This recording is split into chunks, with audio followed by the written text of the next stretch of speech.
अस्सलामु अलैकुम एसआर जी फैमिली, कैसे हैं? उम्मीद करता हूं आप खैरियत से होंगे। मैं हूं मोहम्मद उमर गुजर और आप देख रहे हैं क्लियर डिफेंस लाइन। मैं आपके लिए लाता हूं हर लीडर की अप एंड डाउन स्टोरी, हर तरह की तमाम तर की मालूमात इस चैनल पर। इसको फॉलो करिए, इंशाअल्लाह तकरीबन तमाम मसाइल आपके सामने रखे जाएंगे।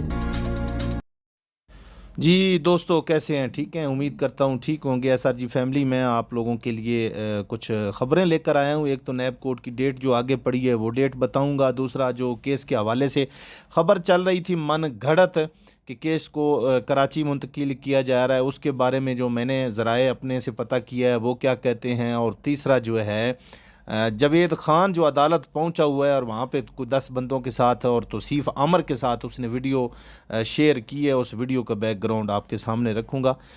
दोस्तों, गुज़श्ता 7-8 महीने से जावेद ख़ान एंड ग्रुप ने बहुत लगातार कोशिश की, उसके बावजूद आज भी उनके साथ 7-8 बंदे थे। तो इससे आप अंदाज़ा लगा सकते हैं कि उनके मज़मूम मकासद क्या है।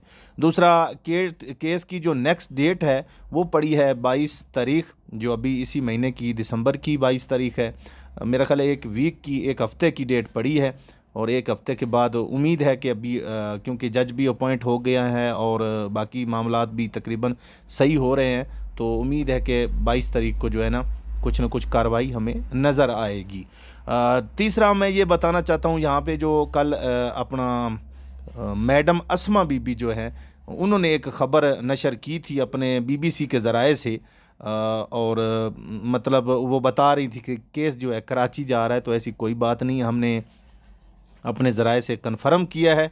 बिल्कुल झूठ है, प्रोपोगंडा है, बेबुनियाद है। उनको जब कोई चीज़ आगे से मिल नहीं रही, अभी उनकी जो दाना पानी है पीछे से वो भी बंद हो चुका काफ़ी लोगों का, तो बड़े आवाज़ार हैं और किसी न किसी तरीके से लोगों के घरों में जाकर मिन्नतें कर रहे हैं कि हमारे काफ़िले में शामिल हों, मगर लोग जो है उनके साथ मिलना नहीं चाहते। तो ये बहुत झूठी खबर है, सरासर बकवास, सर ना पाँव है, बिल्कुल बकवास है। ऐसी कोई ख़बर नहीं। केस कराची नहीं जा रहा, यहीं पे चलेगा केस और आइंदा जो कार्रवाई होगी उसकी वो अपना आप लोग देखेंगे। केस की जो डेट है वो बड़ी शार्ट पड़ी है। दूसरे नंबर पे मैं ये बताना चाहूँगा कि यहाँ पे ग्रुपों में एक वॉइस शेयर हुई है अपना, को हमारी बहन है बट अभी नहीं, मैं उनका नाम नहीं जानता हूँ, मैं अगर होता तो आपको बताता था। उनकी और अस्मा की आपस में कुछ अप क्लास शुरू है।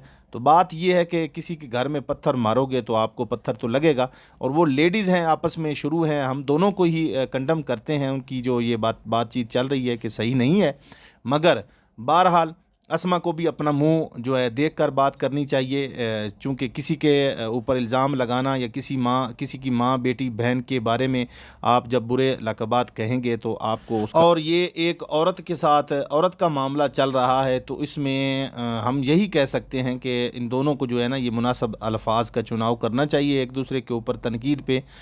मैडम अस्मा ने भी माजी में क्या क्या कुछ कहा है, और किसी की माँ, बेटी, बहन को उसने जो है ना हर स्टेज पे, हर जगह पे काले इलम और सफ़ेद इलम के जादू और पता नहीं क्या क्या लक़बात देती रही हैं। और आज उनको एक उनके पाए का मुकाबले की एक औरत मिली है, तो आज वो उसको तकलीफ़ बहुत ज़्यादा हो रही है और बड़ी जो है ना मतलब इसको प्रॉब्लम हो रहा है। तो ये सारी चीज़ें गलत हो रही हैं। इंशाअल्लाह जो भी कोई इस किस्म की ख़बर होगी एसआर जी फैमिली के सामने, खुशी की होगी या जो भी मौजूदा हालात चल रहे हैं उसके बारे में जो भी मालूमात होगी, इंशाअल्लाह मैं आप लोगों के सामने लाता रहूँगा। फ़िलहाल इजाज़त दीजिए। अल्लाह ताला आप लोगों का और हमारा मुस्तक़बिल आसान करे और हमारे पैसे हमें कहीं न कहीं से मिलने का सबब करे। अल्लाह हाफ़िज़।